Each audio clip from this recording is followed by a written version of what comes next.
पुण्यात्माओं, ये शब्द पढ़कर दास की आंखों से आंसू बहने लगे। जिस दिन पहली बार पढ़ा, अभी हफ्ता पहले पढ़ा इसको, कि कितनी प्यार से कहा है कि ये मैंने जो एक परमार्थ लेख लिखा है, अपना अनुभव लिखा है परमात्मा से प्राप्त ज्ञान के आधार से, और ये प्राण संगली ग्रंथ मेरा शरीर है, मेरी देह है।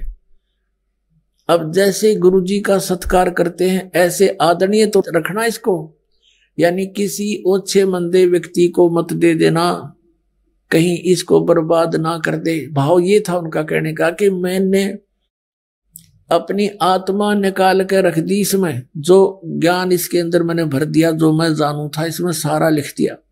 और यह मेरा शरीर है, मेरी देह है, ये मेरा स्थूल रूप है। ये ना समझना कि प्राण संगली कोई नानक साहब जानकर कि उनकी शरीर है, मत्था टेके जाओ, नहीं। ये लेख है, ये धन दबागे, इसमें एक अनमोल धन दबागे महापुरुष, और आप उनके बच्चे हो, आपके लिए दबा गए।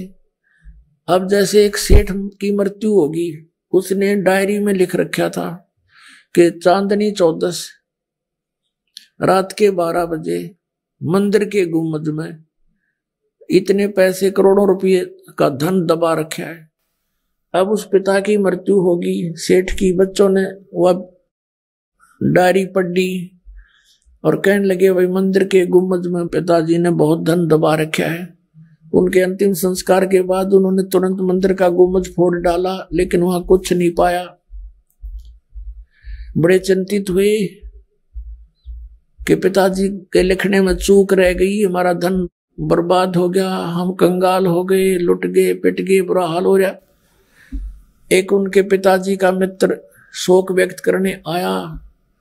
उन्होंने उनको अपने पिता के मित्र से बताया कि अंकल, पिताजी लिखने में गड़बड़ कर गए और ठीक ठिकाना नहीं लिख गए, हमारा तो धन करोड़ों रुपए का बर्बाद हो गया, अब क्या करें, हम तो लुट गए, पिट गए। वो दूसरा सेठ, वो जानकार था इन कोड वर्डों का, उसने कहा बेटा वो डायरी दिखाओ। वह डायरी दिखाई, वो समझ गया, लेकिन बच्चे नहीं समझ सके और उसको बड़ा संभाल कर रखे हुए थे, छुपा कर रखे थे। तो क्या हुआ, उस सेठ ने कहा इस गुम्बद को पुनः बना दो जो तुमने तोड़ा है। वो बना दिया।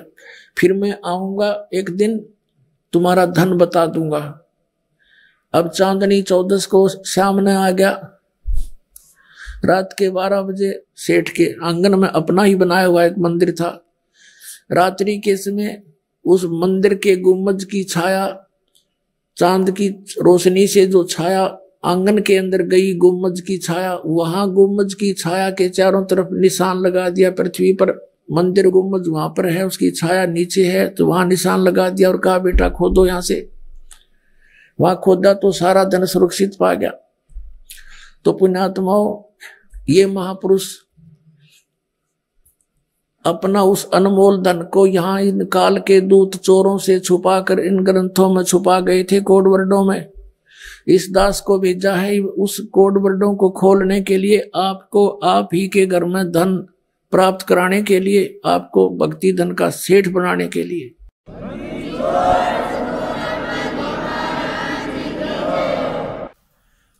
अब इसमें स्पष्ट लिखा है कि प्राण संगली नाम क्यों रखा गया, इसके बारे में वही बता सकता है जो उन्हीं कैसा होगा, यानी आदरणीय नानक साहिब जी जैसे महापुरुष, यानी उन्हीं के समान ज्ञान रखने वाले। वैसे दास उन महापुरुषों के बराबर तो नहीं हो सकता, लेकिन परमेश्वर जी की कृपा से, गुरुदेव की कृपा से इस दास को इतना ज्ञान अवश्य हो गया कि इन महापुरुषों के इस लोक को जिसमें खजाना दबा गए थे, ये खूब खोलने में सक्षम है और पूरा ज्ञान है इस दास को। अब इसमें कितना स्पष्ट किया है कि ये मेरी देह है, ये मेरा स्थूल शरीर है, मेरे प्राणों का, मेरे श्वासों का ये प्राण मेरियां का संग्रह है, और ये जगत समुद्र का ई पुल है, यानी संसार से पार होने का मार्ग इसमें मैंने कोड वर्डों में छुपा दिया। तो इस प्रकार पुण्यात्माओं, आगे क्या दिखाते हैं आपको और दिखाते हैं इसमें। ये निवेदन है, यही प्राण संगली अभी आप पढ़ रहे थे। अभी आपने आवश्यक सूचना पढ़ी थी, अब निवेदन पढ़े। श्री गुरु नानक साहेब के पंचम स्थान पर श्री अर्जुन देव जी हुए हैं, जिन्होंने गुरुवाणी की बीड़ बांधते समय, यानी गुरुवाणी की एक पुस्तक बनाई जिसको श्री गुरु ग्रंथ साहिब करने लगे, बांधते समय भाई पैड़ा नामक एक शिष्य को संगल दीप भेजकर राजा शिवनाभ के पोत्र के पास से यह ग्रंथ मंगवाया था। आदरणीय नानक साहिब जी राजा शिवनाभ को दे गए थे। नानक साहिब जी सतलोक चले गए, उधर से शिवनाभ की मृत्यु होगी, उसका पौत्र राजा था। अर्जुन देव 5वीं गद्दी पर, नानक साहिब की परंपरा में 5वें गद्दी नसीन हुए, उस समय उनका पौत्र था राजा का, तो उस पौत्र से यह ग्रंथ मंगवाया था। और जिस किसी कारण विशेष से श्री गुरु ग्रंथ साहिब की बीड़ में रखना उचित न समझकर सर्वथा जल प्रवाहित कर दिया था। ओए ये पूरी प्राण संगली जिसको नानक साहिब जी कहते हैं, ई ग्रंथ मेरी देह है, मेरा स्थूल रूप है, प्राणों मेरियों का संग्रह कहो, कवच है, जगत समुद्र का पुल है। ई प्राण संगली में तैनु बख्शी है, प्राण संगली अमृत प्रवाह है, ये अजर वस्तु है, सोते ही जरी है, और 3 लोकों में से कोई संभालने वाला नहीं था। अब यहां पर देखिएगा विवेकहीनता के कारण महापुरुष ने कैसे जल में डाल दिया फिर इसको। राजा शिवनाभ के पौत्र के पास से एक ग्रंथ मंगवाया था, और जिस किसी कारण विशेष से श्री गुरु ग्रंथ साहिब की बीड़ में रखना उचित ना समझकर सर्वथा ही जल प्रवाहित कर दिया था। पूरी की पूरी। अब नानक साहिब तो क्या कह रहे हैं, मेरा शरीर है, तो इन्होंने नानक साहिब को डुबो दिया पानी में। और जो कि एक परम प्रेमी साधु की अत्यंत प्रार्थना से द्रवीभूत हुए गुरु साहिब के वचन अनुसार जल से निकलवाया। परमात्मा ने कृपा बख्शी, किसी एक साधु भक्त के अंदर प्रेरणा दी, अर्जुन देव जी से प्रार्थना की कि हे दाता, हम इसको छुपा कर रख लेंगे, भगवान का अनमोल ग्रंथ है, अनमोल ज्ञान है इसके अंदर, हम छुपा कर रख लेंगे, किसी को नहीं बताएंगे। महापुरुष की वाणी को ऐसे जल में ना प्रवाह करो। बड़ा प्रयत्न से लिखा है, हाथ से लिखा हुआ है, कितना समय लगा होगा। तो इस कारण से उस संत की प्रार्थना से और अर्जुन देव जी ने अलाउड कर दिया कि निकाल लो, पर ले जा तू कहीं, छुपा ले इसको। अब वो जैसा तैसे पुण्यात्मा अपने पास उपलब्ध है। अब पुण्यात्मा, अब ये इसको फिर भी पूर्ण रूप से नहीं रखा गया। कारण क्या कि इसके अंदर बहुत डिटेल थी। नानक साहिब जी के गुरुजी परमेश्वर कबीर साहिब जुलाहा दान काशी वाले हैं, और ये 2 अक्षर का नाम इसमें रह रहकर बहुत बार लिखा हुआ था कि इस नाम के जाप से मोक्ष होगा, और नाम से मोक्ष नहीं होगा, अन्य लाभ थोड़े बहुत अवश्य होंगे। तो वो नाम इनको निकालना अनिवार्य हो गया इस दृष्टिकोण से कि कहीं सिख लोग इनका पाठ करें, गुरु नानक साहिब जी की आज्ञा की अवहेलना होने से हानि ना उठा ले, जैसे मर्दाना डूब गया होता मर जाता, ऐसी गलती कर दे कोई सिख बच्चा अनजानपने में। जिस कारण से इन्होंने अपनी बुद्धि से इसे सदग्रंथ को जल प्रवाह कर दिया। तो इस तरह की पूर्ति करने के लिए परमेश्वर ने आदरणीय गरीबदास साहिब जी के माध्यम से वो वाणी प्रकट करवाई, और गरीबदास जी का अभी जन्म हुआ 200-250 वर्ष पहले, और वो वाणी इतनी प्रसिद्ध नहीं होने दी परमात्मा ने, इसलिए ना तो उसमें भी कबाड़ा कर देंगे ये करके गड़बड़ सड़बड़, वह एज इट इज हमारे हाथ लगी। अब तो ये कंप्यूटर में फीड हो चुकी है, इसमें चेंज हो ही नहीं सकता। तो अब आपको दिखाते हैं प्राण संगली में और भी किस कारण से पूरा नहीं लिया गया अभी तक। देखना, ये प्राण संगली है जो डॉक्टर जगजीत सिंह खानपुरी के द्वारा ये पब्लिश्ड है, publication bureau, Punjab university Patiala से।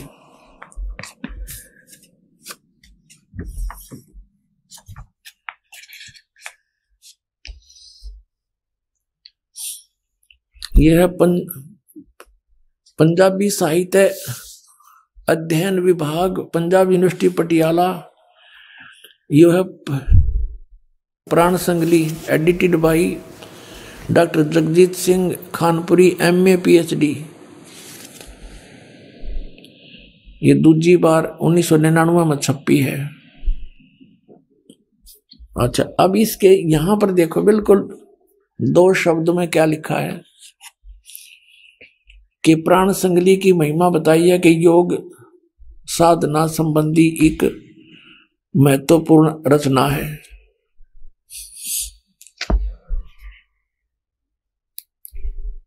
रचना का संबंध गुरु नानक देव जी नाल जोड़िया जाता है कि गुरु जी ने इसका उच्चारण सिंगलदीप विच राजा शिवनाभ प्रति कीता सी।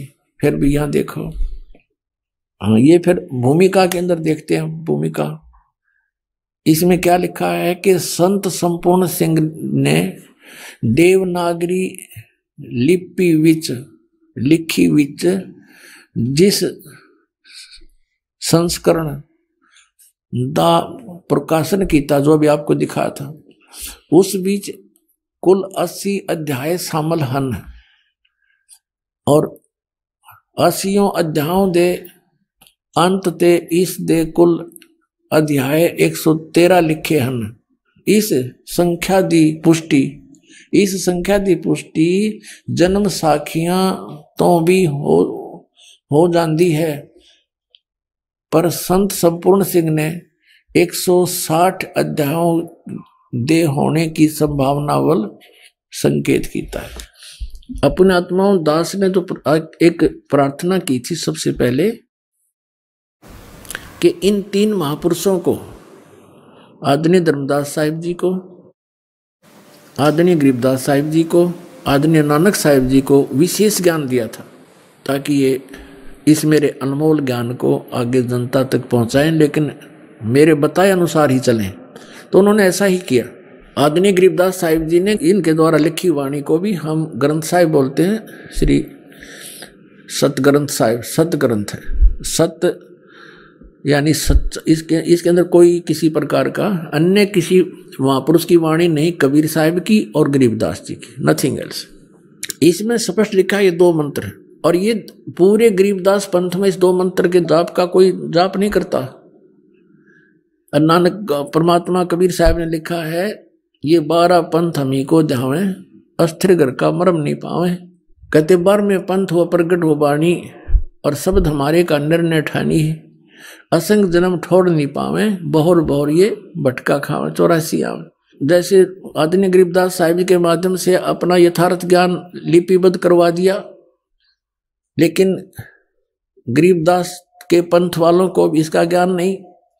कहते उसी पंथ में हम आगे चल के स्वयं आएंगे, कबीर साहब ने कहा, और तब इस ज्ञान को समझाएंगे। ये देखिएगा कबीर सागर, ये कहां से छपा है?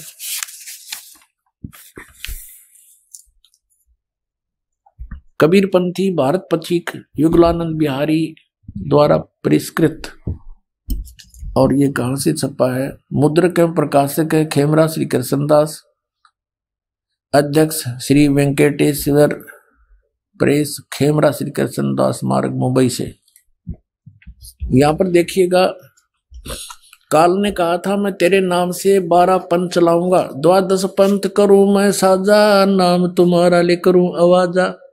ये 12 पंथ नाम जो ले ही, हमरे मुख में आन समवही। तो 12 पंथ कौन से हैं? कबीर साहब ने बताया था, ये पद्य भाग है। 12 पंथ चलो सो भेद। अब क्या बताया कि 12 पंथ काल फुरमाना, इन 12 पंथों में काल का ही आदेश, मंत्र जाप का विधि होगी, इसका आदेश, इसी का आदेश होगा जाप विधि। और भूले जीव न जाओ ठिकाना, ठिकाना यानी सतलोक नहीं जा सकते। ताते आगम कह हम राख्या, वंश हमारा चूड़ामणि शाखा। प्रथम जग में जागू बरमावे। इन 12 पंथों के डिटेल दिया गए, उनके नाम बताए हैं, कौन कौन इनके मुखिया होंगे। लेकिन यहाँ कबीर पंथियों ने मैं इसमें बिगाड़ कर दिया, उसकी पूर्ति के लिए ही परमात्मा कहते हमने आना पड़ेगा। ये देखिएगा, ये है कबीर चरित्र बोध सागर 1870 पृष्ठ पे। यहां गद्य भाग में लिखा है कबीर साहिब के पंथों का वृत्तांत।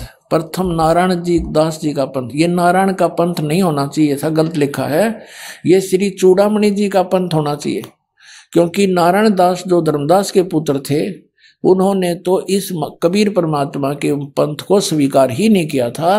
वो तो श्री कृष्ण का भक्त रहा था, उसी के नाम से मंदिर बनवा रखा है, आज भी विद्यमान है वहां पर। प्रथम यहाँ चूड़ामणि होना चाहिए, दूसरा यागोदास, और तीसरा सूरत गोपाल, चौथा मूल निरंजन टकसार, भगवान दास पंथ, सतनामी पंथ, कमाल का पंथ है ये, कमाली पंथ नहीं, राम कबीर पंथ, परम धाम की वाणी पंथ, जीवा पंथ, और बार महागरीब दास पंथ। अब अपनात्मा, अब यहां क्लियर हो गया, 12वां पंथ गरीबदास पंथ है। अब यहां से हम फिर वापस आएंगे, जो पद्य भाग है इसमें, एक कबीर वाणी चैप्टर है, बोध सागर इसका खंड है, बोध सागर खंड के वाणी कबीर वाणी चैप्टर के मैं 136 पृष्ठ पे, द्वादश पंथ चलो सो भेद, द्वादश पंथ काल फुरमाना, भूले जीव न जावे ठिकाना। अब इन्होंने यू छोड़ दिया चूड़ामणि, ये प्रथम चूड़ामणि होना चाहिए, ये चूड़ामणि, ये प्रथम संत तो अच्छे थे, लेकिन आगे चल के ये नहीं पंथ ठीक बन रहे। यो जागुदास, सूरत गोपाल, मूल निरंजन टकसार का पंथ, ये वही है सारे के सारे। फिर सतनामी पंथ सतनामी, इस तरह ये इस प्रकार। फिर अब हम इन्होंने ये 10वां आ गया, या 11वां होना चाहिए था, 10 में तो आगे लिखना है छोड़ गए, क्योंकि मिलावट कर रखी इन्होंने इसमें। अब ये 11वां पंथ है, परम धाम की वाणी। अब ये 12वां पंथ है,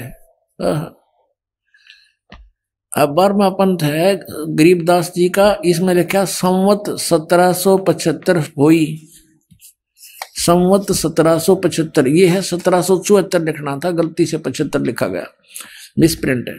तो संवत 1774 यानी सन 1717 में आदरणीय गरीबदास साहिब जी का जन्म हुआ। संवत 1775 होई, ता दिन प्रेम प्रगटे जग सोई, आज्ञा रहे ब्रह्मबोध लावे, कोली चमार सबके घर खावे, साख हमारी ले जीव समझावे, असंग जन्म ठोर नहीं पावे।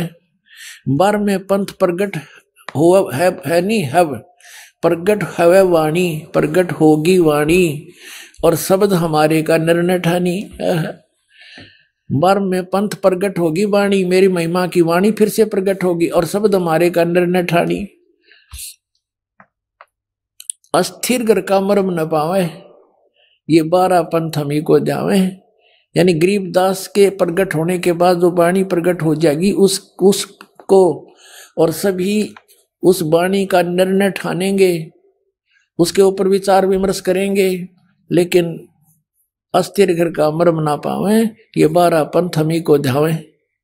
कबीर सतलोक सचखंड जरूर करेंगे, लेकिन ये मुझे प्राप्त नहीं कर सकते, ठीक ठिकाने नहीं जा सकते। फिर क्या कहा परमात्मा ने कि अस्थिर घर का मर्म न पाओ, ये 12 पंथ हम ही को ध्यावे, 12 पंथ हम ही चल आवे। गरीबदास जी का 12वां पंथ है, 12 पंथ हम ही चल आवे, और सब पंथ मिटा एक ही पंथ चलावे। कहते सब पंथों को मिटाकर एक पंथ चलाएंगे। आगे क्या कहा कि प्रथम चरण कलयुग निर्याना, तब मगहर मांडो मैदाना। कलयुग का प्रथम चरण कौन सा होगा? जब मगहर से परमात्मा सह शरीर जाएंगे। स्पष्ट क्या था? तब मैं मगहर से जब सह शरीर जाऊंगा, वो होगा प्रथम चरण। और अब है पुण्यात्माओं, अब ये जो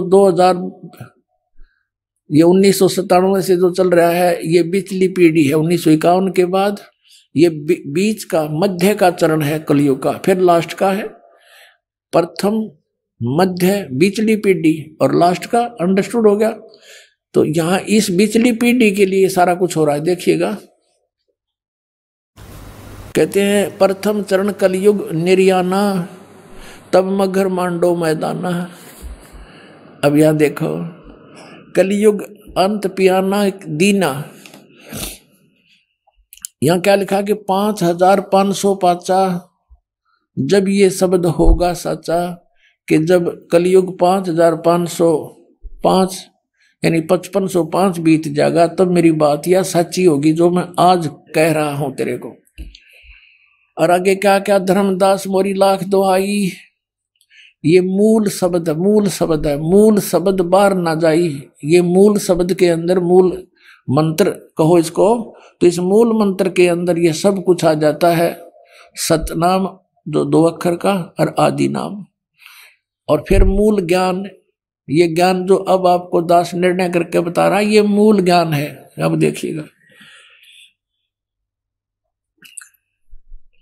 पवित्र ज्ञान तुम जग में बाखो, जग में सुनाओ पवित्र ज्ञान। मूल ज्ञान तुम गुप्त ही रखो।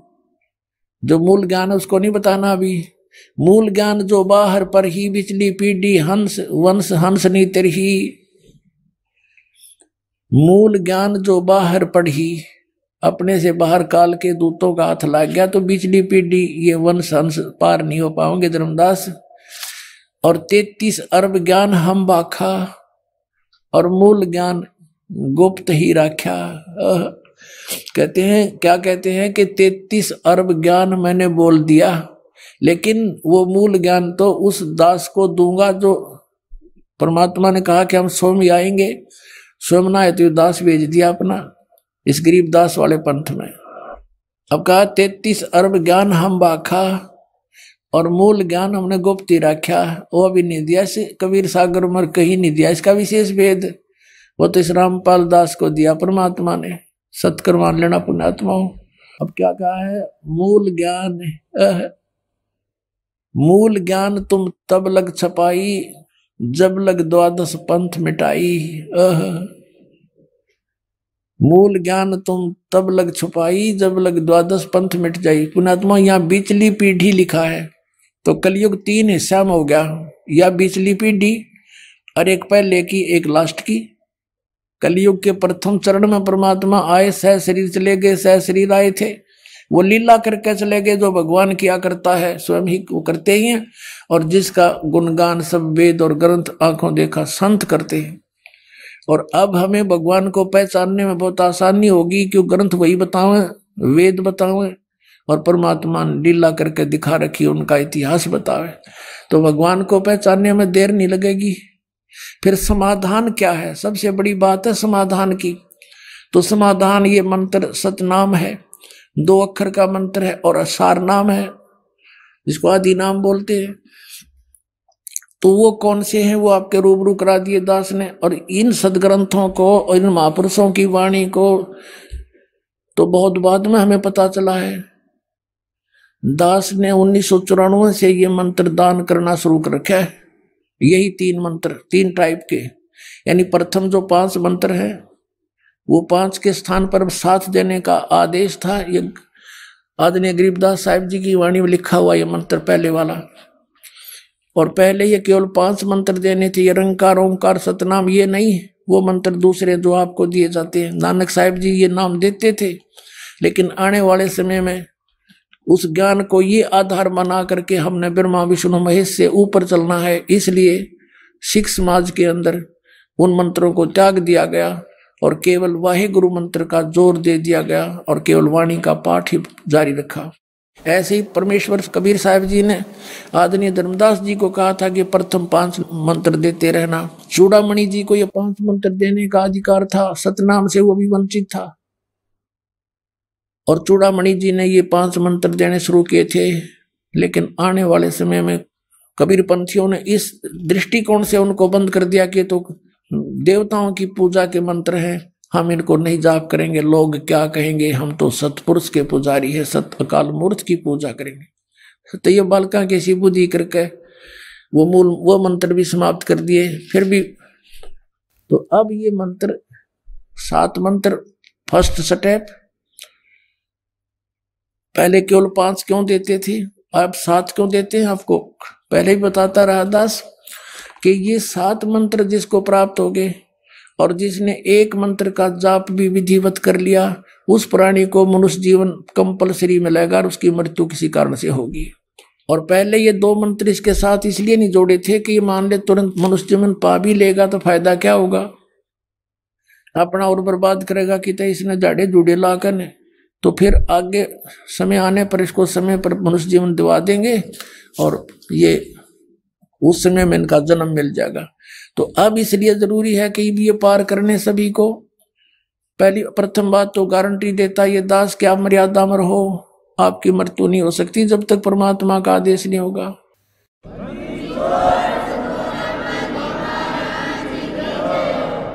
अभी क्या है कि हमारा जो समाज है वो छोटा है अभी इस सतमार्ग वाला, बाकी अन्य साधना के करने वाला समाज भरा पड़ा है। तो एक घर में एक सदस्य नाम लेता है, 5 सदस्य अनुपदेशी हैं, दूसरे मार्ग पर लगे, वो उसके नियमों को चलने नहीं देते। अभी बाधा बनी हुई है लेकिन धीरे धीरे ठीक हो जाएगी। और जब हम बहुतायत में हो जाएंगे तो हमारे नियम खंडन होगा ही नहीं खंडित, तो फिर तो शंका ही मिट जाएगी, किसी प्रकार का कोई हानि हो ही नहीं सकती, किसी प्रकार की नहीं हो सकती। और पूरे विश्व में फिर एक जैसा ही ज्ञान होगा। परमात्मा ने लिखा कि अब आ गया वो समय 5505 जिसमें पूरे विश्व में एक ही ज्ञान रहेगा, एक ही भगवान रहेगा, एक ही मंत्र साधना का रहेगा, नथिंग एल्स, और कुछ नहीं रहेगा। क्योंकि परमात्मा को सभी चाहते हैं, कसाई भी चाहते हैं। कसाई क्यों बकरे काटते हैं? क्योंकि खाने वाले खाते हैं। जब खाना ही बंद कर देंगे कसाई कौन रहेगा?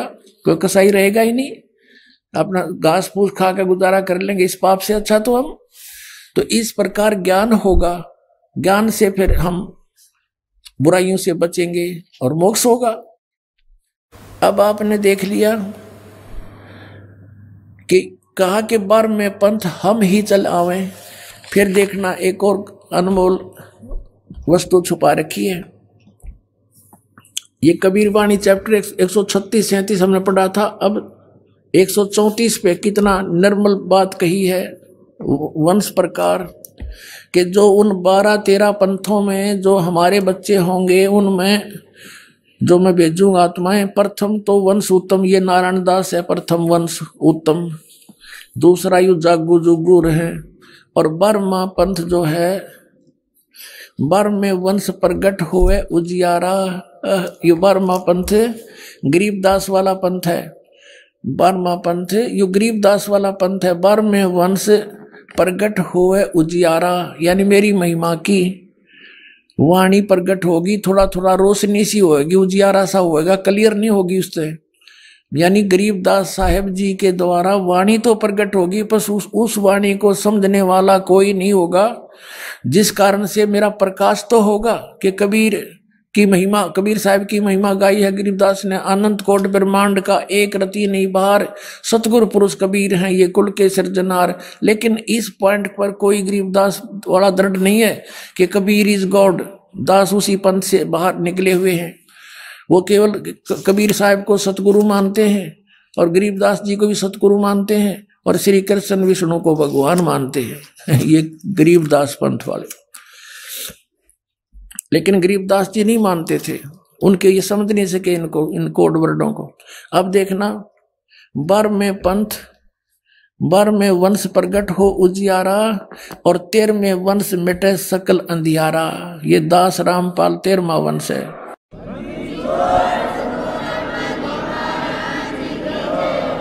अपने आत्माओं, अब ये निर्णय करते हैं आपके समक्ष के अब वर्तमान में कलयुग कितना बीत गया। पवित्र हिंदू धर्म में इन शंकराचार्यों के द्वारा रची गई पुस्तक एक ऑथेंटिक रिकॉर्ड माना जाता है।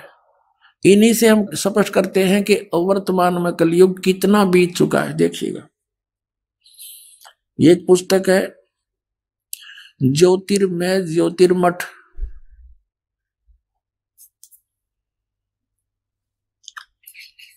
यहां इसका कुछ विवेचन दिया है। ज्योतिर्मय ज्योतिर्मठ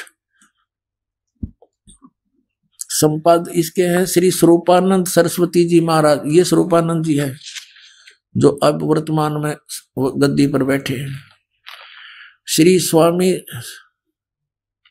ये दो मठों के अधिकारी हैं, ज्योतिष मठ पीठाधीश्वर और द्वारका पीठ के, ये दो के इंचार्ज हैं सरस्वती। अब यहाँ क्या लिखा है, यह है संपादक, लेखक एवं संकलनकर्ता विष्णुदत्त शर्मा, अध्यक्ष आध्यात्मिक उत्थान मंडल दिल्ली।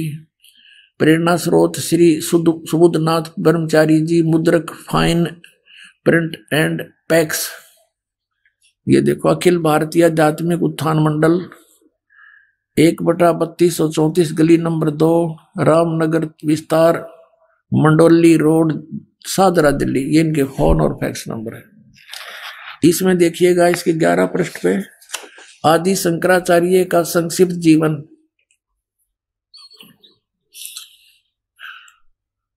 अब इसके बारे में क्या लिखा है कि लगभग 2500 वर्ष पूर्व शंकराचार्य का जन्म चरमराती अवस्था के युग में केरल प्रांत में पूर्णा नदी तट पर कालाड़ी ग्राम में धर्मनिष्ठ नमूद्री वैश्य ब्राह्मण शिवपुर इसके घर हुआ। अब यहां देखो, गुरु परंपरागत मठों के अनुसार उनका आविर्भाव, शंकराचार्य का जन्म शंकर भगवान के आशीर्वाद से हुआ है, अतः उनका नाम शंकर रखा गया।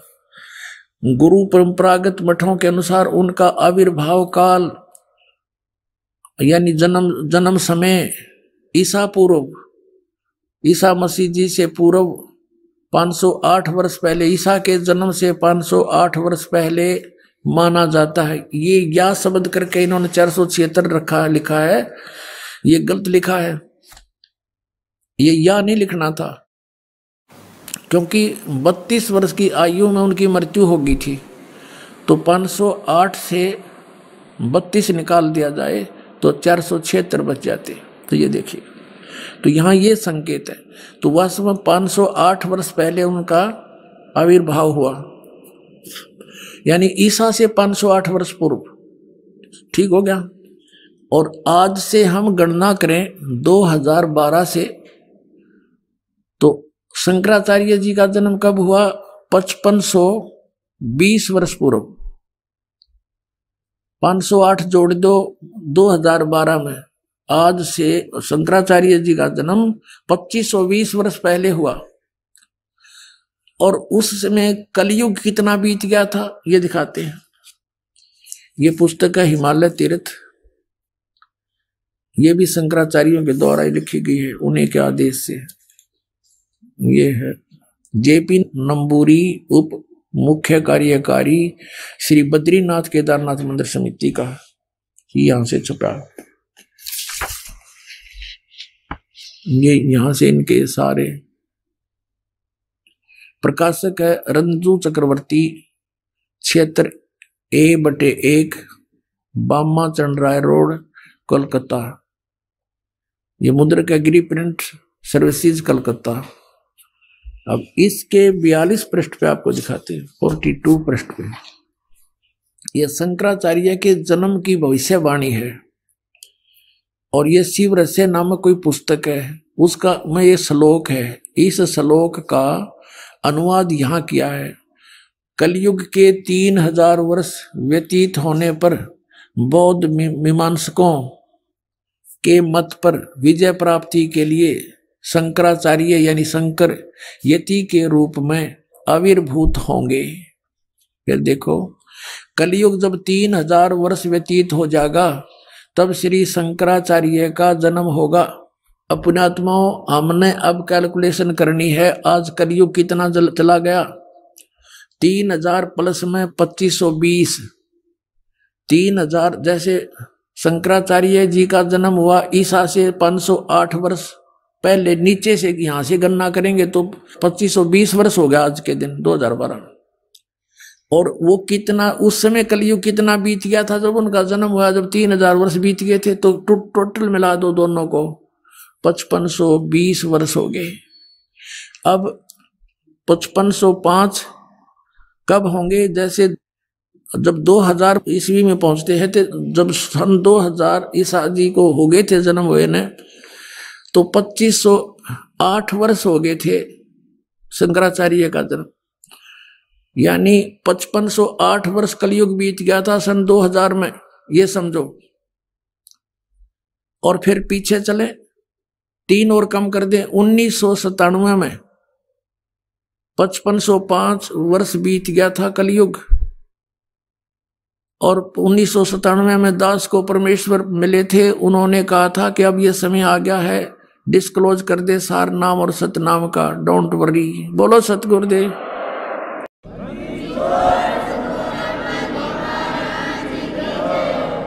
अपना आत्मा ये ना सोचना कि दास बनावटी बात बनाकर अपने मूर्ख बनाना चाहता, नहीं, आपको बहुत बुद्धिमान बनाना चाहता है और सच्चाई से परिचित कराना चाहता है कि उस समय दास ने इसको देखा भी नहीं था कि ये क्या, इतना गहराई से नहीं जाना था कबीर सागर को भी, लेकिन जो मालिक ने लेख लिख दिए वो अपने समय पर अपने आप होते रहते हैं।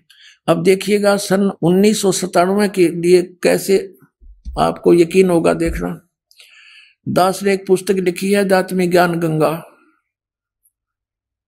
और जो आपके कर कमलों में है, इसमें एक लेख है 538 पृष्ठ पे, यथार्थ कबीर पंथ परिचय नामक एक विषय है। और इसमें यहां लिखा है, मुझ दास यानी रामपाल दास को परमेश्वर कबीर साहिब जी संवत 2054 फाल्गुन मास शुक्ल पक्ष एकम मार्च 1997 को दिन के 10 बजे मिले थे तथा सार शब्द की वास्तविकता और संगत को दान करने का सही समय संकेत देकर अंतर्ध्यान हो गए थे।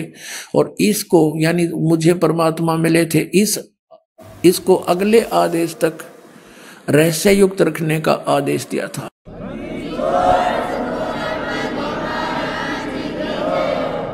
और फिर परमात्मा ने एक और अनमोल खजाना अभी 10 दिन के अंदर अंदर हमें दिया है, ये और आपके रूबरू कराना चाहता है दास। ये देखिएगा, एक है सूक्ष्म वेद बोध। इसमें परमात्मा ने 600 वर्ष पहले कहा था, धर्मदास एक ऐसा समय आएगा कि पूरे विश्व में मेरा ही ज्ञान और मेरी ही महिमा रहेगी और सब ज्ञान सब पंथ ये समाप्त हो जाएंगे, केवल एक पंथ रहेगा। ये है कबीर सागर, ये वही कबीर सागर बोध सागर इसका खंड है। इसमें अध्याय है सवसम वेद बोध, और यहां देखना 171 पृष्ठ पे यहां परमात्मा ने 600 वर्ष पहले कह दिया था धर्मदास को। यहां से नीचे से देखेंगे, कबीर सत्य कबीर वचन यानी कबीर परमेश्वर के वचन है ये। अब यहां कबीर साहब बोलते आ रहे हैं, तो यहां देखिएगा, इसमें लिखा है कि 5 सहंस और 5500 जब कलयुग बीत जाए, जब 5500 यानी 5500 कलयुग बीत जाएगा, तब महापुरुष फरमान जग तारण को आए। परमात्मा ने कहा था कि जब 5500 वर्ष कलयुग बीत जाएगा तब महापुरुष फरमान तब जग तारण को आए। हिंदू तुर्क आदि सब है जेते जीव जहान, और सतनाम की साख गह ये पाव पद निर्वाण। अपना आत्माओं परमात्मा का आदेश लेख है ये बहुत पहले का, अब ये सच्चा होना ही था। क्या कहा कि हिंदू तुर्क माने मुसलमान, हिंदू मुसलमान आदिक और भी जितने भी, जैसे कोई भी सिख धर्म है, ईसाई धर्म है, या अन्य कोई डिवाइड हो गए, कोई पंथ बन गए हैं, ये सभी जेते जीव जहान और सतनाम की साख गहे, यानी सतनाम को प्राप्त करके और पावे पद निर्वाण, निर्वाण माने मोक्ष पद प्राप्त करेंगे, सबका मोक्ष हो जाएगा जो भी शरण में आ जाएंगे, सतनाम लेंगे। यथा शरीत गण, ये सब कैसे होंगे, एक सब पंथ मिटा के एक पंथ चलावें, वो कैसे मिलेंगे, कैसे? देखो इस ज्ञान के आधार से ऐसे आएंगे। यथा शरीतगण, शरीतगण माने सभी दरियाएं नदियां, आप ही मिले सिंधु में धाये, जैसे दरिया स्वाभाविक ही सिंधु यानी समुद्र में दौड़ के जाती हैं, उनके बस की बात नहीं, अपने आप उनका फलो बन जाता है। यथा शरीतगण आप ही मिले सिंधु में धाये, सत्य सुकृत के मध्य तिमि ये सभी पंथ समाये। जिस प्रकार नदियां अपने आप समुद्र में जाकर मिल जाती हैं, पूरी स्पीड के साथ जाती हैं, ऐसे ही उस सत सुकृत के मध्य यानी उस सच्चे पंथ मैं चलाऊंगा उसके मध्य में ये सभी पंथ समाएंगे, ऐसे जैसे दरिया जाके समुद्र में समाती हैं अपने आप। अब क्या बताते हैं, जब लग पूर्ण हो नहीं ठीके को तिथिवार।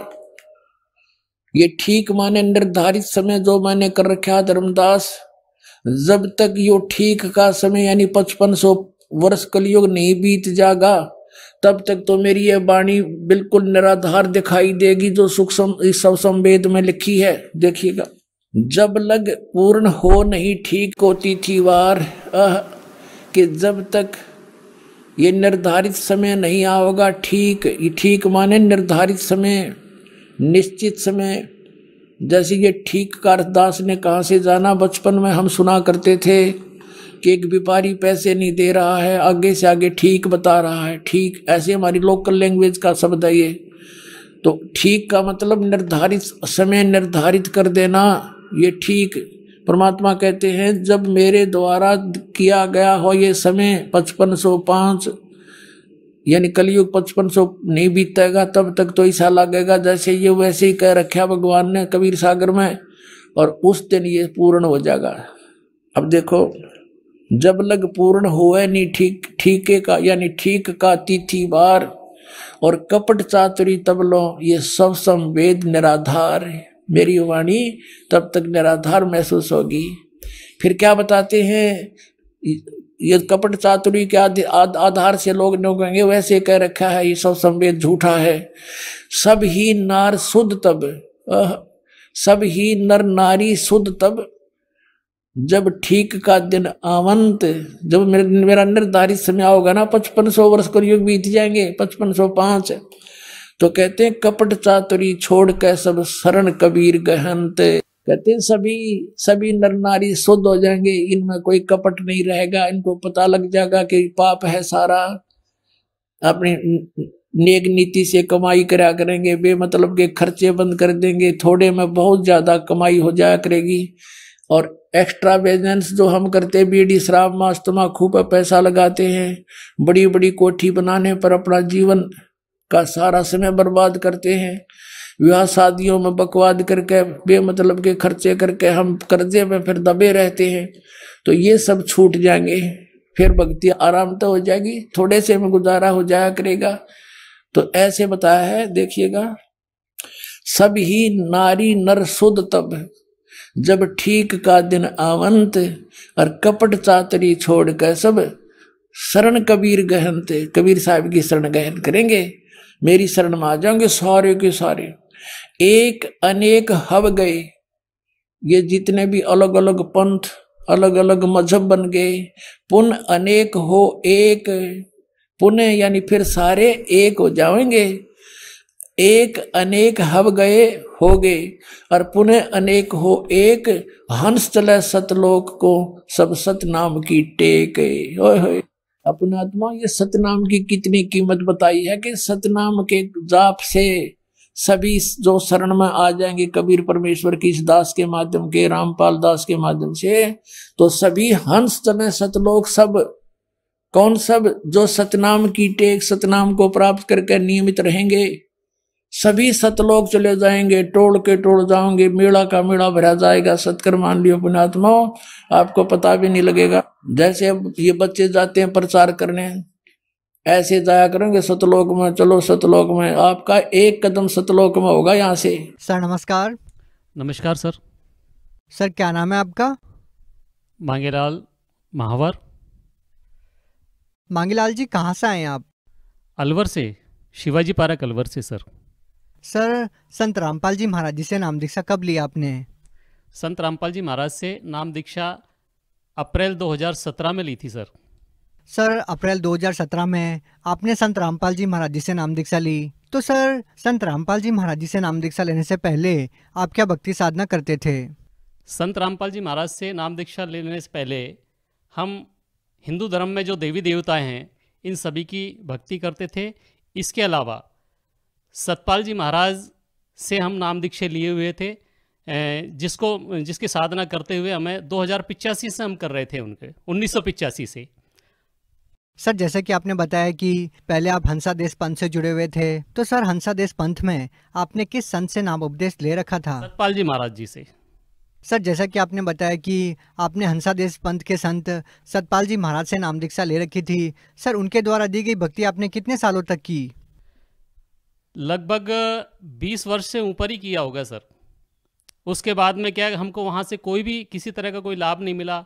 हम वहाँ बाई जी महात्माओं से हम ज्ञान चर्चा जब करते थे, भाई हम इतनी गुरुजी की सतपाल जी महाराज से जो बताई हुई साधना को हम कर रहे हैं, उसके बाद भी हम लोग जो दुखी हो रहे हैं और किसी तरह का कोई लाभ नहीं मिल रहा, कोई सुख नहीं मिल रहा, तो वो यही कहते थे भाई कर्म का दंड तो आपको भोगना ही पड़ेगा।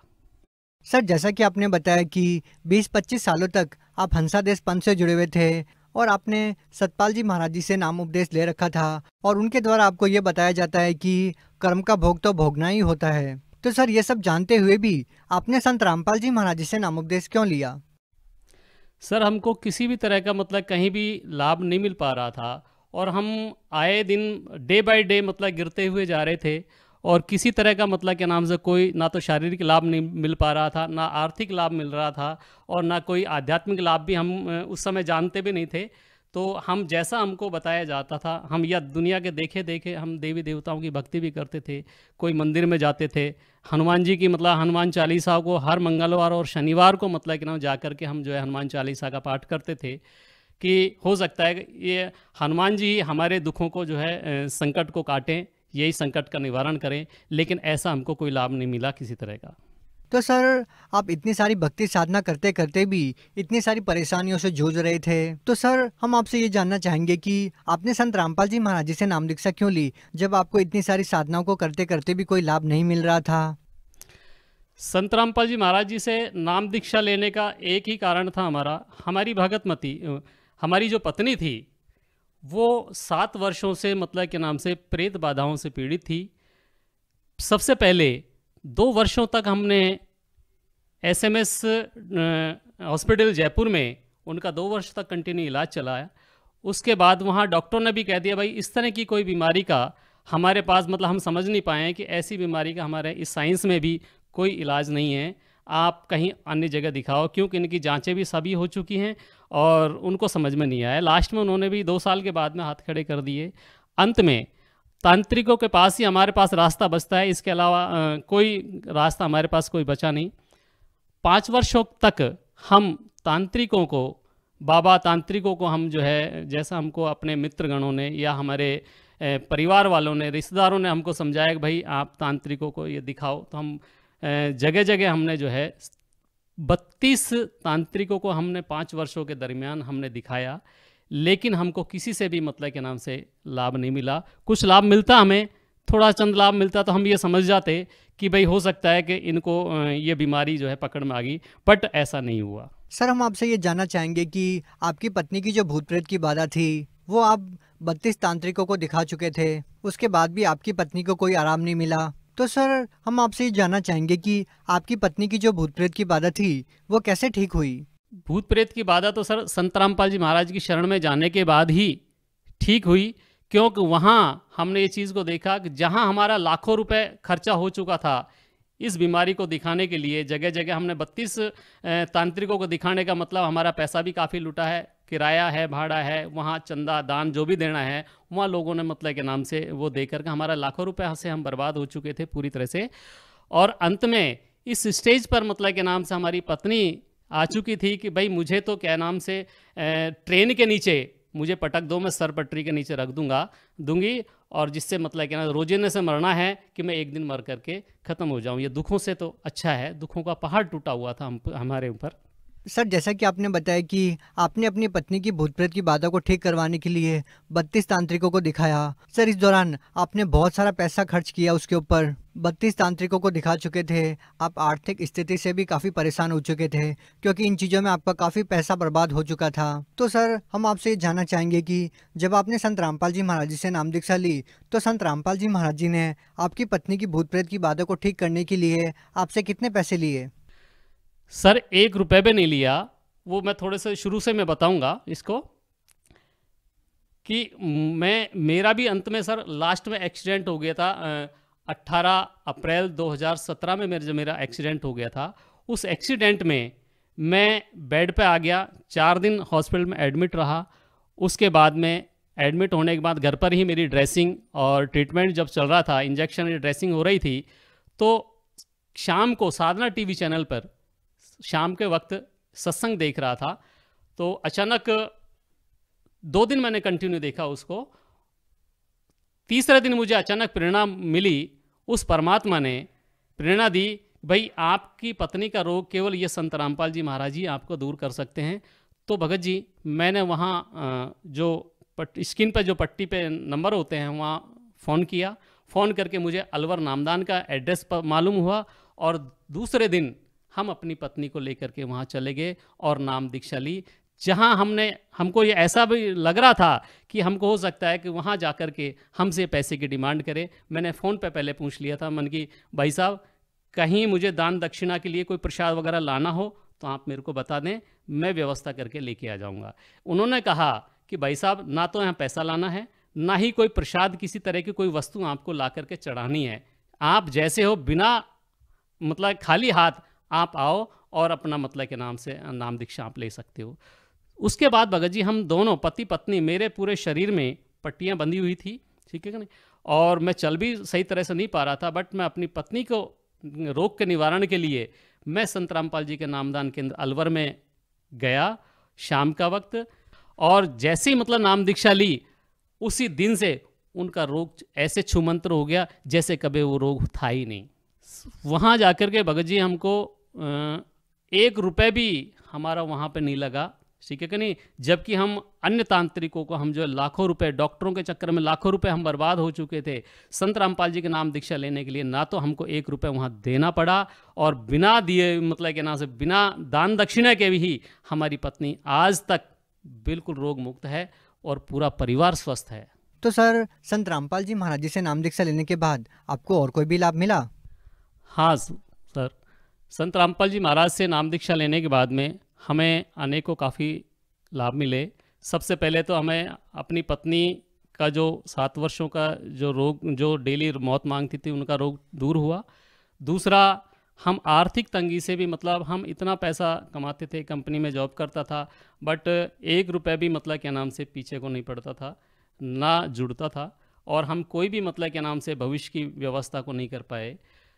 हम इतने आर्थिक रूप से मतलब संकट में आ गए थे कि मतलब के नाम से अगर मेरी जगह कोई और होता तो शायद मतलब मौत को गले लगा लेता। बट हमें आशा की किरण थी कि संत रामपाल जी महाराज से नाम दीक्षा लेने के बाद में 1 साल में हमने मतलब के नाम वो पा लिया जो हमने पूरे जीवन में नहीं पाया था। शारीरिक लाभ मिला, हमें आर्थिक लाभ मिला और आध्यात्मिक लाभ तो हमें मतलब के नाम से संत रामपाल जी की कृपा से हमें मिला ही है। इसके अलावा हमारे घर के अंदर इतना ग्रह क्लेश रहता था भगत जी कि बस मारने कटने का ही नौबत आ जाती थी। आज हमारे बच्चे सभी परमात्मा की भक्ति में, संत रामपाल जी महाराज के दिए हुए भक्ति में जो लगे हुए हैं और सभी अपने अपने व्यवस्था में मालिक की दया से ठीक हैं।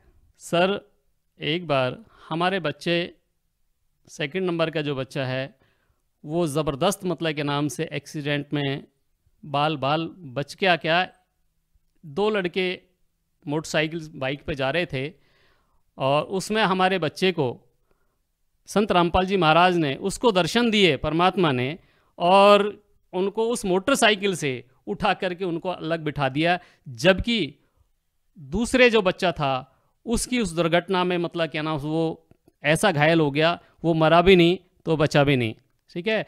परमात्मा की दया से, संत रामपाल जी महाराज की दया से हमारे बच्चे को खरोंच तक नहीं आई भगत जी। सबसे बड़ा मतलब के नाम से एक वो भी हमें लाभ मिला, क्यों मालिक ने उसको हमारी रक्षा की, हमारे बच्चे की। दूसरा, संत रामपाल जी महाराज हमारे पास वो हमें आए दिन गुरुजी हमको मतलब के नाम से दर्शन देते हैं, और काफ़ी ऐसी बातें हैं जो हमारे मतलब के नाम से हमसे गुरुजी चर्चा करके जाते हैं। तो सर क्या आप कोई नशा भी करते थे? सर आज तक मैंने मतलब के नाम से कोई नशा नहीं किया। सर जैसा कि आपने बताया कि पहले आप हंसादेश पंथ के संत सतपाल जी महाराज से जुड़े हुए थे, तो सर हम आपसे ये जानना चाहेंगे कि आपने संत रामपाल जी महाराज जी के भी सत्संग सुने और सतपाल जी महाराज जी के भी सत्संग आपने सुने हैं, आपको इन दोनों संतों में क्या भिन्नता नजर आई? सर आज वास्तव में मतलब कि ना संत रामपाल जी की शरण में जाने के बाद में हमको इनका डिफरेंस का पता हुआ कि संत रामपाल जी महाराज और सतपाल जी महाराज में क्या फ़र्क है। संत रामपाल जी महाराज शास्त्र अनुकूल भक्ति देते हैं, जबकि उनकी प्रमाणित भक्ति, सतपाल जी महाराज की कोई प्रमाणित भक्ति नहीं है। सर आप भगत समाज को क्या संदेश देना चाहते हैं? सर भगत समाज को मेरा तो हाथ जोड़ के निवेदन करता हूँ कि जिस प्रकार से जब संत रामपाल जी महाराज की शरण में जब मैं नहीं आया था, उससे पूर्व में मैं इतना दुखी था, आर्थिक रूप से भी दुखी था, शारीरिक रूप से भी दुखी था। मैं पूरा परिवार सहित मतलब के नाम से समस्याओं से घिरा हुआ था। आज मैं संत रामपाल जी महाराज की शरण में आने के बाद में मैं पूर्ण रूप से मेरा परिवार सुखी हो गया, क्योंकि मैं इतनी मतलब देवी देवताओं की भक्ति करता था, देवी तांत्रिक बाबाओं के उस चक्कर में मैं फंसा हुआ था। ठीक है, वहाँ मेरा रोग, मेरे परिवार का, मेरा घर का रोग दूर नहीं कर पाए, डॉक्टर मेरे बीमारियों को दूर नहीं कर पाए। तो संत रामपाल जी महाराज जी से जिस दिन मैंने नाम दीक्षा ली, उसी दिन मेरा पत्नी का या हमारे परिवार के सारे रोग खत्म हो गए, पलक झपकते मतलब दूर हो गए। और डे बाय डे, दिन पे दिन 2017 से लेकर आज मैं अपने तरक्की पर ही हूँ। परमात्मा ने, गुरुजी ने, पहले मैं इतना परेशान और दुखी रहता था, ठीक है, संत रामपाल जी महाराज ने आप मुझे उतना ही सुखी कर दिया। और तो मैं तो सभी भाई बहनों से हाथ जोड़ के विनती करता हूँ कि आप भी संत रामपाल जी महाराज से जो वेद अनुसार जो भक्ति देते हैं, ठीक है, इनकी शरण में आओ और अपना कल्याण कराओ। सर जो व्यक्ति संत रामपाल जी महाराज जी से नाम दीक्षा लेना चाहता है, वो उनसे नाम दीक्षा कैसे ले सकता है? सर अब तो संत रामपाल जी महाराज ने बहुत सभी के ऊपर ऐसी दया कर दी, हमारे टीवी चैनलों पे कम से कम बनी तो 15 चैनलों पे गुरुजी का सत्संग आता है, और सत्संग के नीचे एक पट्टी आती है जिसमें मोबाइल नंबर लिखे हुए होते हैं। आप वहाँ संपर्क करें और नज़दीकी नामदान केंद्र से आप नाम दीक्षा आप ले सकते हो। जी बहुत बहुत धन्यवाद आपका। सत साहिब जी।